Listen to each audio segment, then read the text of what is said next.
80% culture कृषि पे निर्भर करता है, लेकिन आज की तारीख में पूंजीपतियों के हाथ में जा रही है सारी की सारी जमीनें, और पूंजीपतियों की जो नजरें होती है वो जमीन पे है। हम लोगों में कॉन्स्टिट्यूशन में लिखा है, आर्टिकल कहता है कि बोलने की सबको आजादी 19 ये कहता है, लेकिन यहाँ से पूरे देश में 45 एबाउट सांसद चुन के जाते हैं और 450 एमएलए चुन के जाते हैं। क्या वहां जाके मजीरा बजाते हैं? एक भी नहीं बोलता डैम यहाँ चालू कर रहे हो। यहाँ एमएलए आके बोलते कि हमने रोक दिया तो तुम थे उस समय, चालू कैसे? तुम्हारे पिटीशन में डाला हुआ नहीं था क्या? आप लोग कहते हो कि हमारे एमपी एमएलए हम बना के बेचते हैं, केवल आपकी दलाली और भड़वे है, वो दलाल और भड़वागिरी करते हैं, कोई भी आपकी रक्षा करता नहीं है। ये मेन पॉइंट है आपका। सभी साथी आप पैनल में आ जाइए यार, कृपया प्लीज। आप ऐसे खड़े मत रहो यार, अच्छा नहीं लगे, सब बैठे हैं, आप आइए, स्टाइल ग्रहण करें, बैठिए, जगह है काफी है अपने पास। बीच में बोलते तो मेरे का कनेक्शन आता है वो खत्म हो जाता है। तो मैं आप लोगों को मैं बताना चाह रहा था, हमारे जो पॉलिटिशियन की बात करते हैं, सामाजिक एकीकरण की बात करते हैं, हमारे पूर्व राष्ट्रीय संयोजक मांगू दादा बैठे हैं, विधायक प्रत्याशी रहे हैं। हम लोगों ने वहां पे आपका जो मध्य प्रदेश है शासन कर रहा है, भाजपा यही कर रहा है ना।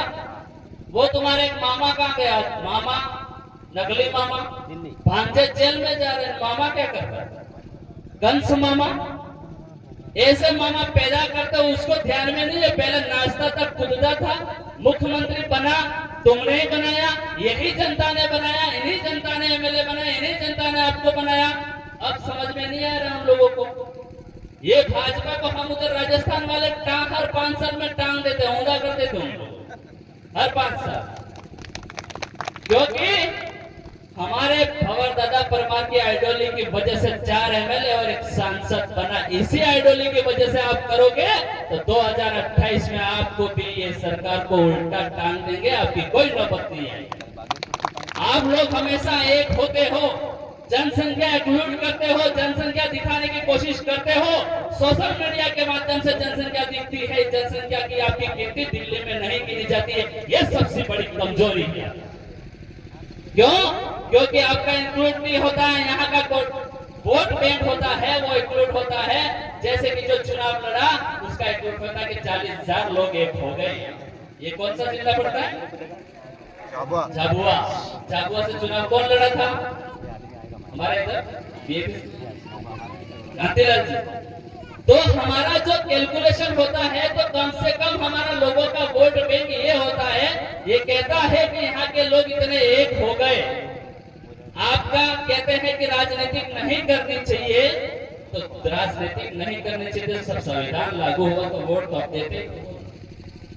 कहते हैं कि आपको राजनीतिक नहीं करनी, पोलियो की दवा पिलाई जाती है तब से राजनीतिक स्टार्ट होती है। जब बच्चे जाता है तो खींच के पोलियो की दवा आपका इंजेक्शन लगाया जाता है। संविधान में हम लोगों को समाज के नाम पे हम लोगों को अधिकार मिला है, जाति के नाम पे अधिकार नहीं मिला है। ये बात मैं खास बताना चाह रहा हूँ, क्योंकि हमारे जो समाज के नाम से सर्टिफिकेट लगा के हमारे एमएलए एमपी बनते हैं, जो कर्मचारी बनते हैं, हमारी आवाज आती है तो गरीब और दबला कुचला आदमी हमारा दब जाता है, और जो पूंजीपति है होता है वो रईस घराने में बैठ के अपना मुकद पानी।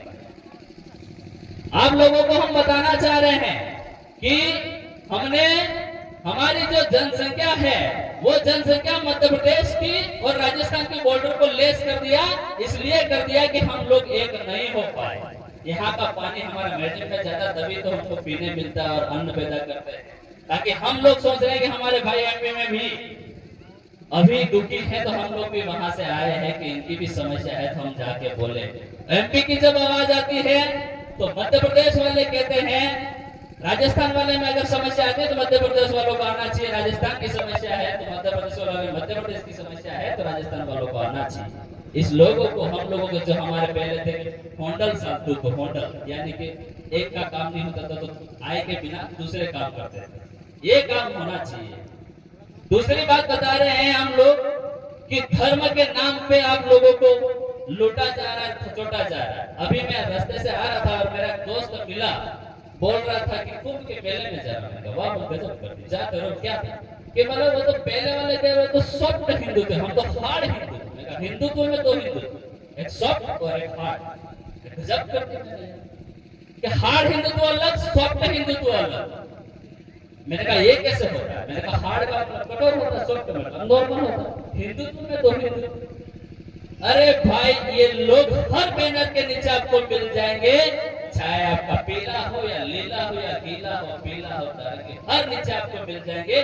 केवल ये अपने लोगों को बेवकूफ बनाने का ड्रामा करते हैं। मुद्दा हमारा शिक्षा का होता है वो दब जाता है, स्वास्थ्य का है वो दब जाता है, और हमारा बेरोजगारी का दब जाता है, और हम लोगों को डाइवर्ट कर देते हैं हिंदू मुसलमान, हिंदू मुसलमान, और धर्म के नाम पे हम लोगों को बरकरार। हमारी जो समस्या है, आने वाली पीढ़ी का जो जनरेशन है वो बहुत ही खतरनाक हो रहा है, क्योंकि जो समस्या है वो आज की तारीख में रोबोट आ गए हैं, काम करने का काम को सब खत्म कर दिया है, सारी मशीनें काम कर रही है। अभी आप बोल रहे हो एयरलाइन निकल गया, यहाँ पे डैम बन रहा है, तो इन लोगों को ध्यान में नहीं है डैम बन रहा है, तो उन लोगों को ध्यान में नेता बने उनको, है कि नहीं, है ना? तो हमारी जो समस्या है वो समस्या किसको सुनाने जाए? एमएलए एमपी को। एमपी और एमएलए आराम से सो जाते हैं बिस्तर लगा कर ऐसी आराम में, क्योंकि उनका ऐसो आराम चाहिए, हमारी जनता की जाए भाड़ में। तो आने वाली जो समस्या है, आने वाली जो जनरेशन है, आप लोगों को कहना चाह रहे हैं कि ये जो समस्या है वो आप सबके लिए, ये समस्या हमारी है, और आप सबकी समस्या, इसलिए आपको लड़ाई लड़नी पड़ेगी, तभी जाके आप लोगों का कतरा कतरा बदला लिया जाएगा इनको। क्योंकि जो समस्या है वो समस्या, हर समस्या का समाधान एक व्यक्ति के ऊपर आता है तो वो कहता है कि इसके ऊपर आ गया इसलिए इसको छोड़ दो। नहीं, गलत। ये समस्या पूरे समुदाय के ऊपर आती है, इसलिए आदिवासी समुदाय एक होना जरूरी है।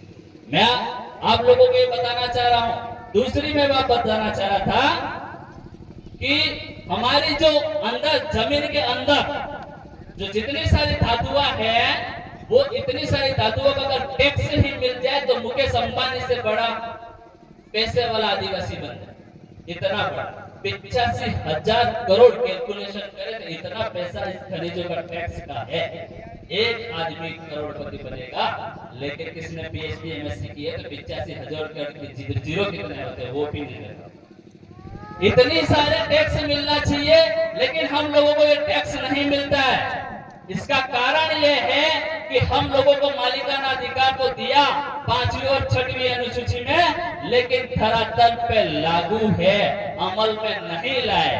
लागू 1950 से है, अमल में इसलिए नहीं लाए क्योंकि आप लोगों को बताना चाह रहे हैं कि इन लोगों ने, अगर कांग्रेस और भाजपा ने मिलकर अगर अमल में ले आते 5वीं और 6वीं अनुसूची, तो मालिकाना हक अधिकार हम लोगों को मिल जाता, और आज की तारीख में पूंजीपति आदिवासी होता, और आदिवासियों के रॉयल ब्लड कहते हैं, उनकी हालत हमारे लोगों की खराब है। आज हमारे लोगों की स्थिति दाढ़ी जाए ऐसा है, भिखारी की तरह हालत खराब कर। इसलिए मैं आपको बताना चाह रहा था, आपने मेरी बात को सुनी, टाइम पे आई।